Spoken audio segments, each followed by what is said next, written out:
Selon le témoignage que tu as donné, cette sœur s'inquiète et elle est passée, il y a quelqu'un d'autre qui s'inquiète en disant que, mais comment celui qui a mené les enquêtes, lui-même a vu, il est parti, ils sont partis voir comment le marabout a bien confirmé qu'il connaît Langdi, que Langdi c'est un client, et comment il continue à dire qu'il va rester, continuer à travailler avec lui, continuer à aller dans cette église. C'est ce qui me scandalise, moi, Georges, et qui scandalise aussi les autres personnes, que tu as eu les preuves.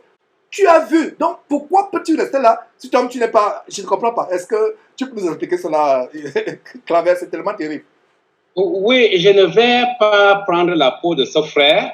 Et mon action, justement, s'inscrit dans cette perspective-là. De dire qu'il est urgent que nous fassions quelque chose. On ne peut pas rester dans le milieu, un milieu qui est totalement pourri. On ne peut pas rester dans ce milieu. Il y a deux choses à faire. Soit nous sortons du milieu d'eux, soit alors nous dénonçons publiquement pour essayer de sauver un grand nombre. Parce qu'à force de le laisser continuer et continuer à faire des ravages. Donc c'est un peu ça la situation. Cette action, je peux dire que la parole de Dieu dit, je crois que dans Exode 22, 18, il dit que tu ne laisseras point vivre la sorcière. Je pense que le pasteur Landry mérite normalement, si c'était dans l'Ancien Testament, il mériterait la mort. Et nous sommes justement, cette émission, c'est le processus d'élimination du pasteur Landry. Vous convenez avec moi que nous sommes en train d'aller dans ce sens-là, tel que la sœur, l'intervenante de tout à l'heure, a suggéré. C'est ce que nous sommes en train de faire. C'est-à-dire qu'ordonner la mort de ce pasteur, il ne s'agit pas de la mort physique. On ne tue plus dans la nouvelle alliance, on ne tue plus les gens physiquement, mais on les expose en public. C'est ce que je suis en train de faire. Tout à fait. Le combat n'est plus charnel, le combat est spirituel. Mais il y a un reporter de la soi-disant vraie église, mais qui est aujourd'hui la vraie église de Satan, qui dit un nouveau testament s'ouvre. Est-ce le testament de la sorcellerie qui enveloppe? Est-ce que c'est pas ce que tu as suivi? Quelqu'un, le reporter de la vraie église, qui disait un nouveau testament s'ouvre. Nous avons deux testaments dans la Bible, l'Ancien Testament et le Nouveau Testament. Comment un nouveau testament peut s'ouvrir? Ce n'est pas par hasard. Voilà, donc j'aimerais que tu entres en profondeur dans d'autres détails, parce que nous voulons des détails. Nous voulons des détails de tout ce qu'il a fait. Nous avons tout notre temps. Expose tout ce que tu sais sur cet homme, tous les actes abominables, les gens qu'il a tués, les gens qu'il a sacrifiés. Les gens attendent toujours. Tu as la parole, s'il te plaît, je ne vais pas t'interrompre pendant un bon bout. Oui, je prends un autre témoignage. Voici ce que le frère me dit, et un autre frère, il me dit que l'affaire que tu vois là a commencé avec le jour où le pasteur Landry, le pasteur Chana Landry, avait demandé à un jeune frère qui faisait dans le business qu'il est bon qu'on aille à Kiosi, parce que le marché marche plus. Kiosi, c'est la frontière avec les pays voisins, avec la Guinée équatoriale et probablement aussi le Cameroun. C'est un marché, un grand centre commercial. Frontière Gabon-Cameroun, Guinée équatoriale. Oui, Guinée équatoriale, c'est la frontière Guinée-Cameroun et Guinée équatoriale. Alors maintenant, quand il rentre de ce voyage, le jeune frère veut rentrer chez lui parce que c'était dans la nuit. Le pasteur Landry lui dit non, il est préférable que tu dormes à l'église. Il dit non, je ne me sens pas en insécurité, je peux aller chez moi. Il dit non, je veux que tu dormes à l'église. Il dit pasteur, ça ne me coûte rien, le voyage était long, nous avons fait le voyage ensemble, le voyage était long, je suis fatigué, j'aimerais dormir sur le lit que de dormir sur les bancs à l'église. Il dit, c'est un ordre que je te donne, ça vient d'un ministre de Dieu. J'ai dit que tu dormes à l'église. Le frère dit, ok, quiconque craint l'Éternel, qu'il écoute la voix de son serviteur. Il a dormi à l'église sur les bancs. Et dans la nuit, il rêve qu'un gros serpent est en train de vouloir l'avaler. Et ce serpent-là, c'est à la forme de Landry. Alors le pasteur Landry, il se réveille en sursaut. Il dit pourtant à minuit, parce que les vrais chrétiens, généralement, nous prions à minuit. J'ai pourtant prié à minuit. Quel est ce songe satanique que je reçois du pasteur qui est pourtant mon berger? Alors le frère ne raconte rien. Quelque temps après, le pasteur lui demande encore de dormir à l'église. Il lui dit non, je me sens plus à l'aise chez moi. Le pasteur dit, quand je te dis de faire quelque chose, il faut obéir. Parce que il a des petits relents à la dictature. Hein, tu vois un peu, c'est un peu comme ça. C'est quelqu'un qui est assez caustique, ferme dans sa manière de faire. Donc, il a des petits relents à la dictature. Alors, le frère dit non. Il dit, je t'ai dit de dormir à l'église et tu vas dormir comme j'ai dit de dormir à l'église. Il lui dit, mais c'est que quand je dors à l'église, j'ai fait de mauvais songes. Et quand je dors chez moi, je n'ai pas de mauvais songes. Cela va de simple logique, que je dois dormir chez moi pour avoir un peu plus de paix. Et une autre fois, il vient de dormir encore à l'église, il revit encore le même serpent. Et cette fois-ci, le serpent l'aurait mordu, quelque chose comme ça. Et le pasteur Landry dit, mais je t'ai dit de dormir à l'église. Il dit non. Il dit, parce que quand je dors à l'église, j'ai eu rêvé un serpent. Et ce serpent-là, c'était toi. Fatalement, c'était toi que je voyais. Naturellement, ça ne devait pas réjouir le pasteur. Il dit, tu dis que je suis sorcier, tu dis que je suis serpent. Et c'est là que les belligérances entre ce frère et le pasteur Landry ont commencé. Quelque temps après, le frère a commencé à faire la maladie. Il va donc mourir. Il est obligé donc d'ouvrir son ventre, de dire aux autres frères en Christ qui priaient avec lui que, comme vous voyez là, je suis en train de mourir. Et voici ce que j'ai vu dans les 2 songes déjà. Les frères disent non, ne laissons pas le frère mourir. Ils ont organisé une chaîne de prière pour chasser les démons.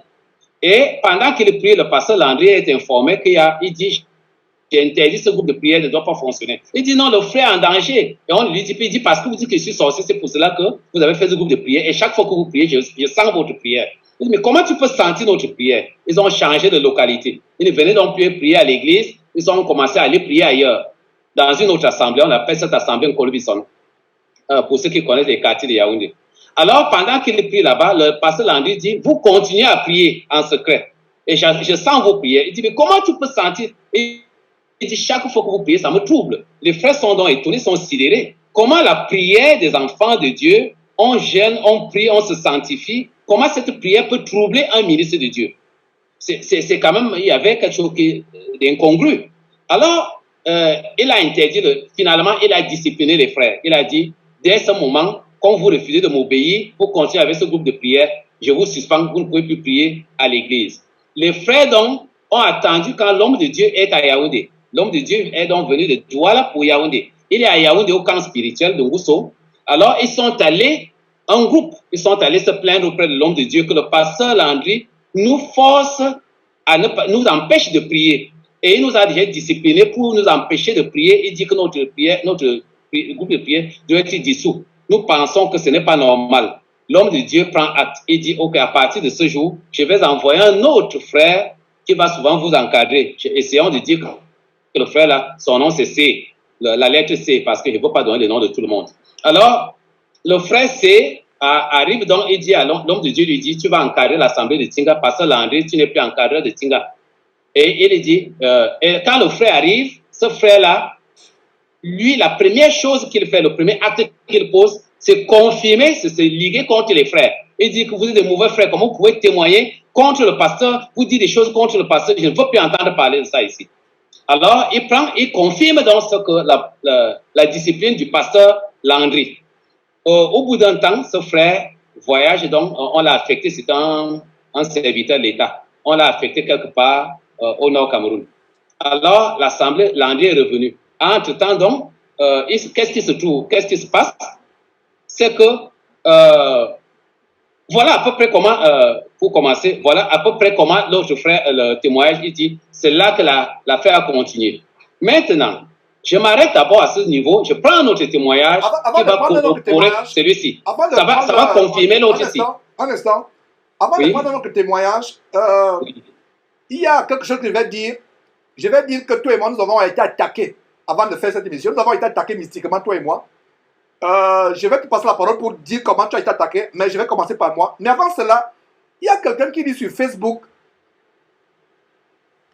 réagissant, c'est Fernando Keofas qui réagit sur le reportage de la vraie église de Satan. Ça devait être son nom. Il dit, mais pourquoi parler de mandature en présence du sous-préfet? Rien que les expressions utilisées par des personnes franc-maçonniques, la Rose-Croix ou je ne sais pas quoi. Pourquoi associer le monde mandature? C'est quelque chose qui m'a échappé. Je suis content, mes frères et sœurs, que vous soyez connectés avec vos commentaires. C'est un exercice de discernement collectif. Alors, hier soir, mon épouse et moi, on était sur le point de se reposer. Et voilà, après une longue journée avec l'émission sur le livre d'Ésaïe hier, l'étude approfondie de livre d'Ésaïe, voilà comment je sens comment on m'envoie à la gorge une toux diabolique. Je sens, vous sentez comment quelque chose vient de loin. Quelque chose vient de loin pour se déposer sur votre gorge. Je me suis mis à tousser, à tousser, à tousser, à tousser.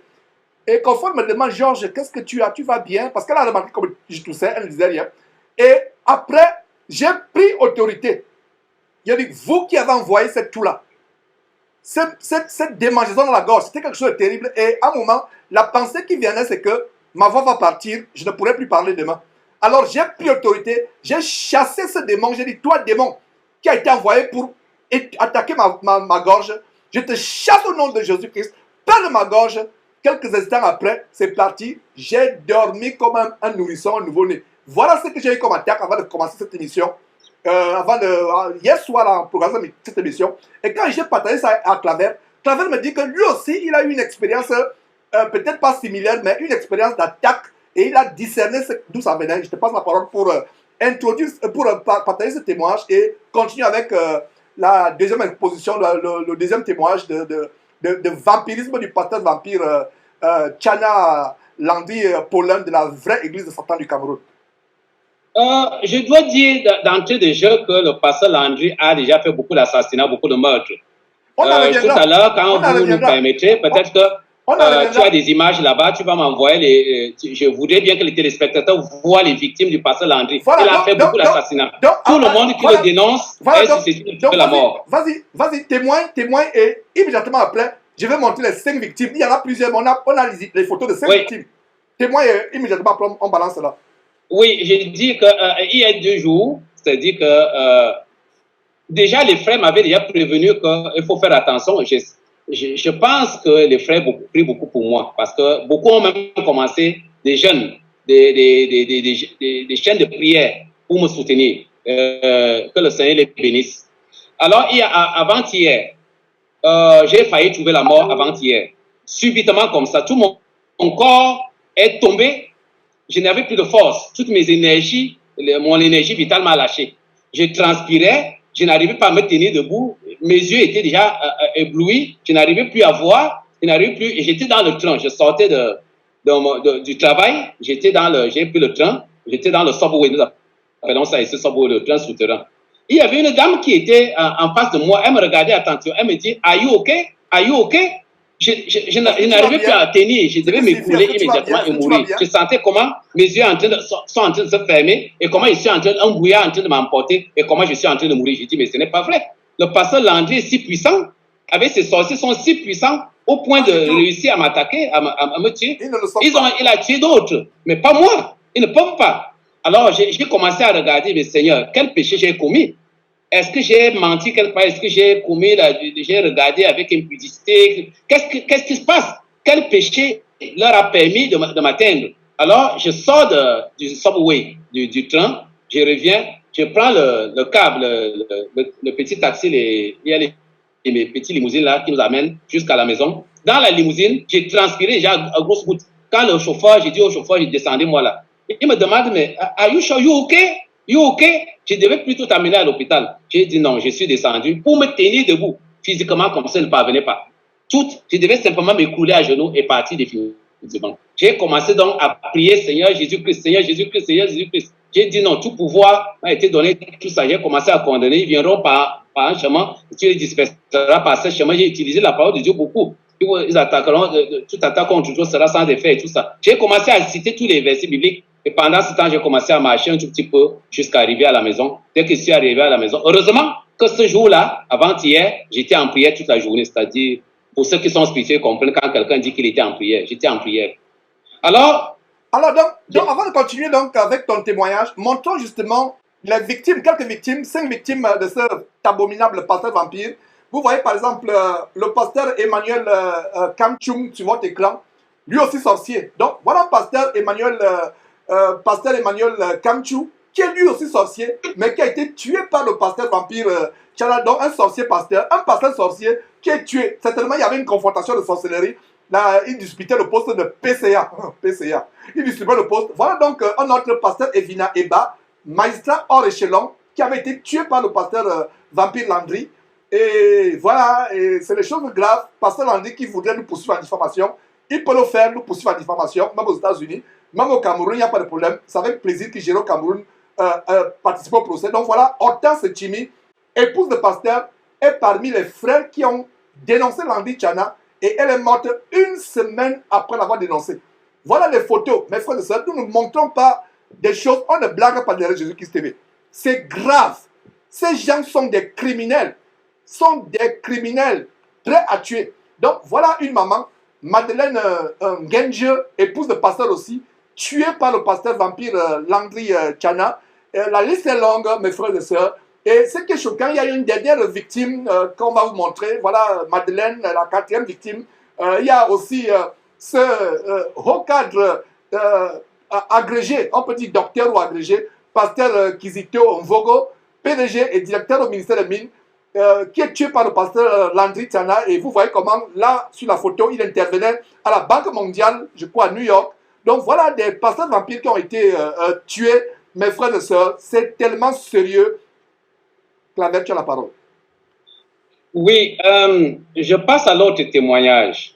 Comme justement on parlait des victimes tout à l'heure, il y a un pasteur, vous avez évoqué le pasteur Emmanuel Kamchum, je l'aimais bien et ses enfants sont même d'ailleurs mes amis, c'est mes enfants. Il y a un de ses fils qui est mon ami très proche.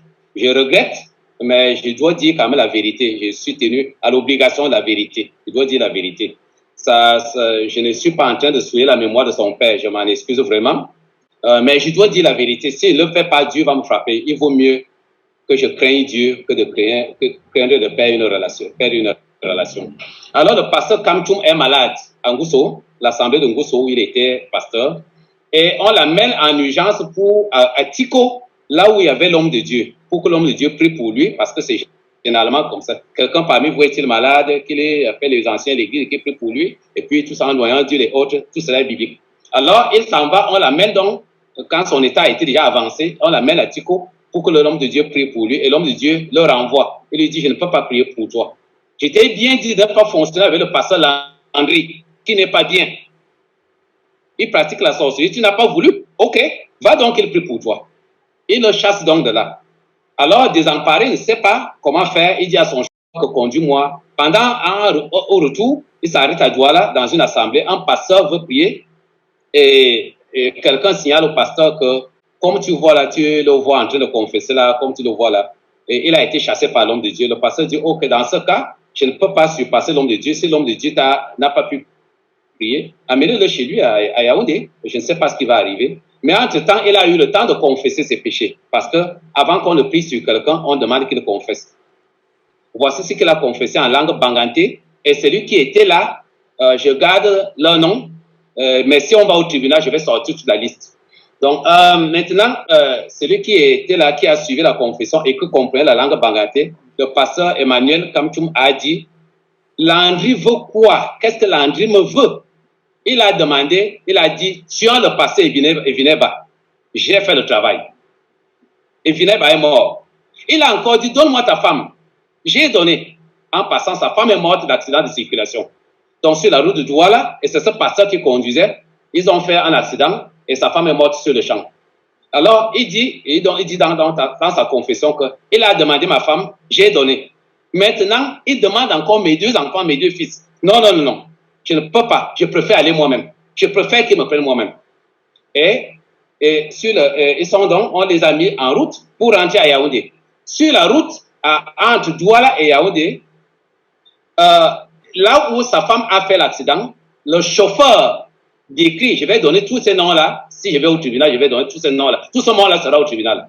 Alors maintenant, le chauffeur qui le conduisait a entendu dire que lui, il décrivait naïvement, il dit que le pasteur a commencé les crises de folie. Il entendait le pasteur parler avec sa femme qui est morte.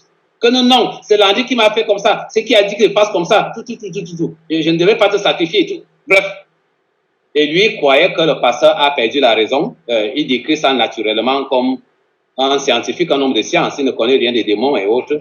Alors, ils sont arrivés à Yaoundé. Et quand ils arrivent à Yaoundé, le pasteur Landry est arrivé quelques minutes seulement après. Et il a fermé la bouche et dit amené à la mort. C'est terminé. Voilà comment il a tué ce pasteur-là.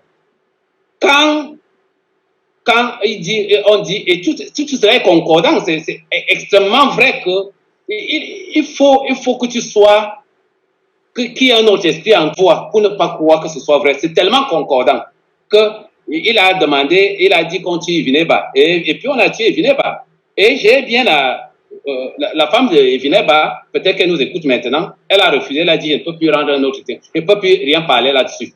Sinon, on va encore me tuer même mes enfants. Je préfère ne plus parler. Elle a refusé de s'ouvrir à moi, mais je l'ai appelée.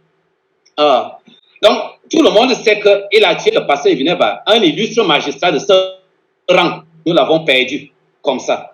Alors, parce qu'il a voulu investiguer sur les affaires financières de l'Église, il a commencé à dire, mais l'Église a un peu plus d'argent qu'on nous le présente. Essayons d'ouvrir une investigation là-dessus. C'était suffisant pour que Landry l'élimine.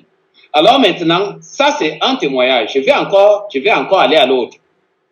Tout récemment, j'étais en train de causer avec une enfant. Je vais taire le nom, c'est une petite fille, une jeune fille. Alors, pendant que je causais avec elle, je lui demande, mais tu as 27 ans et tu n'es pas marié, pourquoi? Peut-être que tu mènes une mauvaise vie. Elle me dit, papa, crois-moi, je suis vierge comme je suis né. On peut m'amener à l'hôpital. Je suis vierge comme je suis né. Je dis, à 27 ans, tu es vierge. J'ai dit, mais oui, c'est la doctrine que papa, son père était pasteur. Voilà la doctrine que papa nous a enseignée et je suis resté dans cette doctrine-là. J'ai dit, mais et comment se fait-il que tu ne te maries pas? Comme elle a commencé à pleurer. Je sentais au bout du fil qu'elle est prête à couler les larmes. Je lui ai dit, je vais t'aider un peu. En psychologue, je lui ai dit, ok, je vais te donner une question à choix multiples. La première réponse est que tu n'as pas, les frères ne s'intéressent pas à toi. En clair, je voulais voir si elle s'estime laide, que les frères ne la veulent pas parce qu'elle est laide. J'ai dit, est-ce que les frères ne te sollicitent pas? Ça peut être ça la première réponse. La deuxième réponse, c'est que les frères, il y a des gens peut-être autour de toi, peut-être à l'église, peut-être dans la famille, qui font des choses pour que tu ne te maries pas. Bon, ça peut être des sortilèges, des gris-gris, des choses comme ça, où ils utilisent leur pouvoir spirituel pour que tu ne te maries pas. Peut-être que ça peut être ça. Ça, c'est la deuxième réponse. La troisième réponse, c'est que ce n'est pas de cette manière que tu voulais te marier. Peut-être que tu voulais épouser ton camarade de classe de l'université. Autre, la fille, elle a une licence, elle a un diplôme universitaire, elle est bien. Alors, elle me dit que c'est la deuxième réponse. Les frères font des choses, on fait des choses pour que ne me marie pas. Je dis, comment tu le sais? Ça veut dire que, est-ce qu'un frère, les frères te sollicitent quand même? Elle dit oui. J'ai dit, comment tu peux savoir? Puisque dans notre doctrine, la doctrine que nous avons eue à l'église, tu ne peux pas aller dire à une jeune sœur de l'église que je veux t'épouser. Tu ne peux pas lui parler. Tu dois voir un serviteur de Dieu. Et c'est le serviteur de Dieu qui va aller voir la sœur. Tu ne communiques pas avec la sœur directement. C'est comme ça que moi qui vous parle, je me suis marié avec ma femme. Je suis marié depuis une trentaine d'années aujourd'hui. Je ne l'ai pas connu avant le mariage. Je n'ai pas demandé sa main en lui parlant. Je suis allé voir le pasteur et le pasteur allait voir la sœur et la sœur a dit, ok, donnez-moi le temps de réfléchir. Et puis, jusqu'au moment où elle a dit, oui, je suis prête à l'épouser. Et c'est là qu'on est passé les cérémonies de dot et tout le reste, jusqu'à ce qu'elle est devenue ma femme. Même après avoir fait la dot, après avoir fait l'acte de mariage, elle n'était pas ma femme. C'est quand on l'a célébré à l'église, on l'a dit croiser, multiplier, remplissez la terre, qu'elle est devenue mon épouse. C'est comme ça qu'on se marie. J'ai donc dit à cette sœur que tu ne suis pas les enseignements de l'église. Ça veut dire que tu causes avec des frères en privé. Comment tu peux savoir qu'un frère t'a sollicité? Ça veut dire que tu causes avec des frères en privé. Et voilà la raison pour laquelle tu ne te maries pas. Parce que tu mènes une mauvaise vie. Tu parles d'impudicité avec les frères. Elle dit non. C'est une maman de l'église qui m'avait dit que toi aussi, tu t'as à te baptiser. Des frères, j'ai vu 2 frères ici, tel frère, il a même donné le nom, qui ont voulu t'épouser, mais dès qu'ils ont appris que tu n'étais pas baptisé, ils ont dit, elle n'a pas vraiment cru. Bon, ils sont partis. Il faut que tu te baptises. J'ai dit, ok. Maintenant, autre question. Pourquoi tu ne te baptises pas? Elle dit, j'ai demandé le baptême jusqu'à 6 fois. On me refuse le baptême.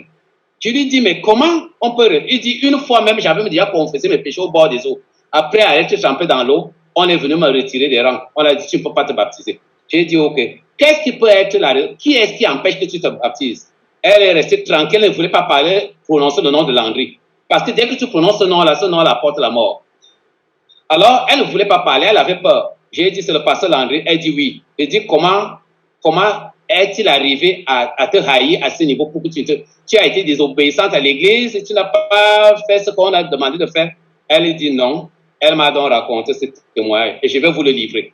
Elle me dit qu'elle était toute jeune, peut-être en classe terminale, elle venait encore enfant.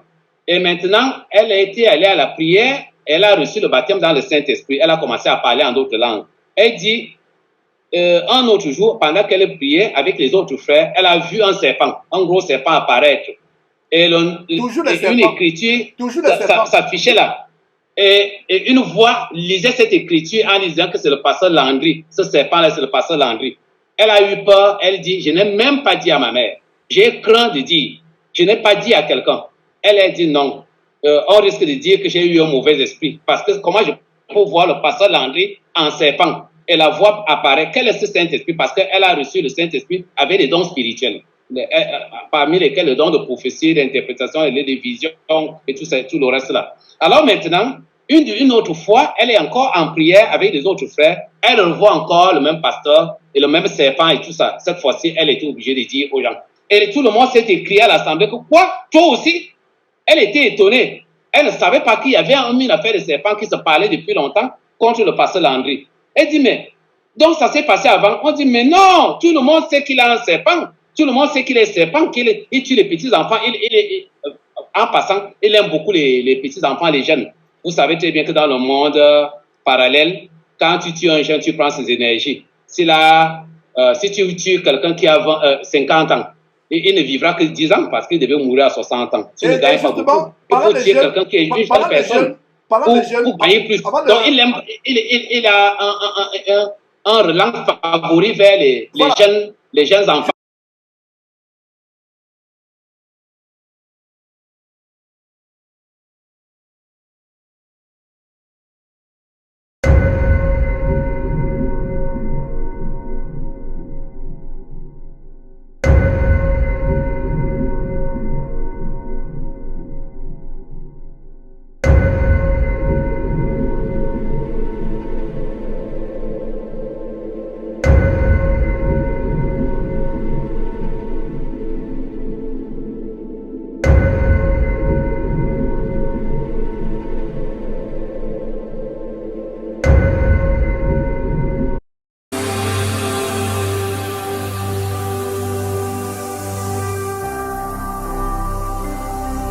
Jésus-Christ TV,